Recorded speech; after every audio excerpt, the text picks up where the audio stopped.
विकास भनेको भोकोलाई एक छाक भोजन दिनु मात्र होइन, बाँच्ने उपाय सिकाउनु हो। भौतिक परिवर्तन मात्र होइन, मानसिक परिवर्तन पनि हो। मानसिक परिवर्तनद्वारा आएको भौतिक परिवर्तन नै मूल्यमा आधारित दिगो विकास हो। यही मूल्यमा आधारित दिगो विकासका लागि हेफरका आदर्शिलाहरू सरल एवं व्यावहारिक ज्ञानको रूपमा साबित भइसकेका छन्। ती मूल्यवान आदर्शिलाहरू हुन् उपहार प्रदान, उत्तरदायित्व, बाँडीचुँडी उपभोग र स्याहार, दिगोपन र आत्मनिर्भरता, आधुनिक पशु व्यवस्थापन, पोषण तथा आय वृद्धि, लिङ्ग र परिवार केन्द्रबिन्दु, वास्तविक आवश्यकता र न्याय, वातावरण सुधार, पूर्ण सहभागिता, तालिम र शिक्षा, आध्यात्मिकता। यिनै आदर्शिलाहरूद्वारा समाजमा आएको परिवर्तनलाई यस टेलिचलचित्रमा प्रस्तुत गर्न खोजिएको छ। यो काल्पनिक कथा होइन, हेफर परियोजना क्षेत्रको वास्तविक झलक हो। यही वास्तविक झलकहरूलाई संयोजन गरी हेफर इन्टरनेसनल नेपाल कार्यक्रम र चेस नेपाल लमजुङ सगौरव प्रस्तुत गर्दछ परिवर्तन।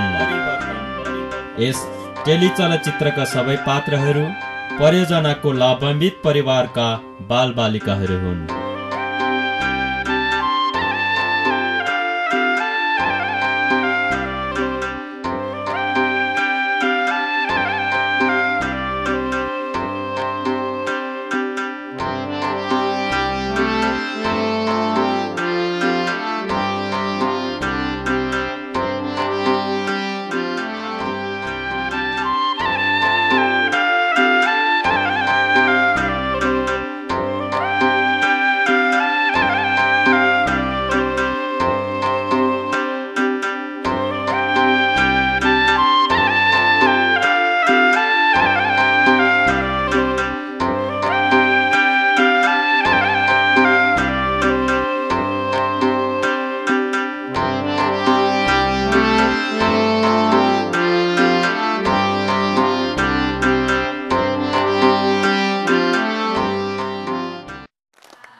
हामीमा कति परिवर्तन आइसकेको छ।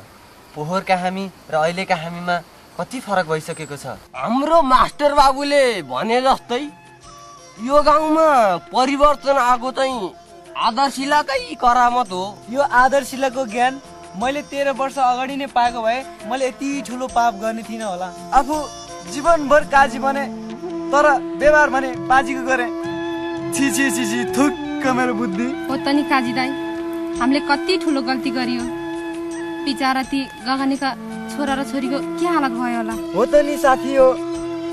ती विवश बाबु र कमला नानीले देख्दा मलाई झट्ट गगनेको छोराछोरीको याद आउँछ। नाम पनि त्यस्तै, अनुहार पनि उस्तै, ठ्याक्कै उनीहरू जस्तै। अघि भइगयो, बितेका कुराहरू बिति गए, आगामी कुराहरू सोचौँला। बरु आजको छलफल सुरु गरौँ। ल आजको बैठकतिर लागौ न त। भाइ बहिनीहरूले नै बैठक बोलाइदियो भनेर बोलाएको। भाइ बहिनीहरूले नै सुरु गर्नु पर्यो नि त। हामीले भैलो खेलेर केही पैसा जम्मा गरेका छौँ।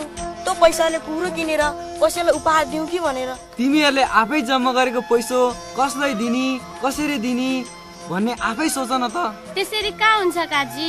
भाइ बहिनीहरूले हामीसित सल्लाह मागिसित सल्लाह दिनै पर्यो नि। त्यो पो पूर्ण सहभागिता त। तै पनि भाइ बहिनीहरू आफैले देखाएका छौ कि त्यस्तो कुनै मान्छे? हाम्रो स्कुलमा महेन्द्र बिका भन्ने साथी छ। त्यो साथीले धेरै दुःख पाएको छ। त्यसैलाई दिउँ न त अहिलेको उपहार।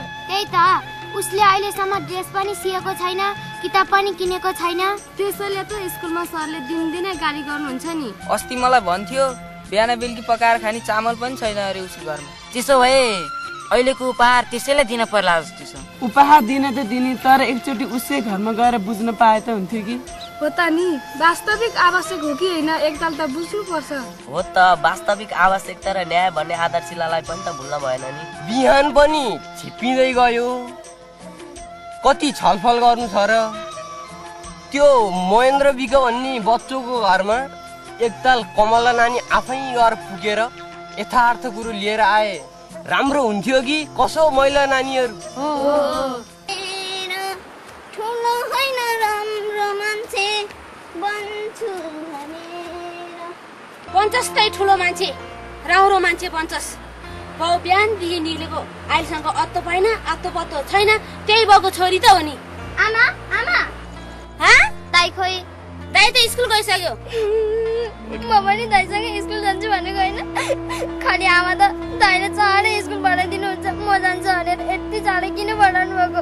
मलाई पनि दाइसँगै पढ्न मन थिएन र आमा। पर्दैन त स्कुल जानलाई, घरको काम कसले गर्ने हो? हेर त बिहानदेखि गाई बस्तु बक्कै छ, एक मुठी घाँस काटेर ल्याएर हालिदिए पनि भइहाल्थ्यो। मलाई पनि दाइसँग स्कुल पढाइदिएको भए म तपाईँलाई अलिअलि घरको काम नि सघाउने थिएँ, म पनि पढ्ने थिएँ अनि ठुलो मान्छे भन्ने थिएँ। तेरो बाउ बिहानदेखि निक्लेर गएको अहिलेसम्म अत्तो पत्तो छैन, त्यही बाउको छोरी होइन र? आफूले अहिलेसम्म टाउको नुहाउन पनि पाएको छैन, घरमा काम लथालिङ्ग छ।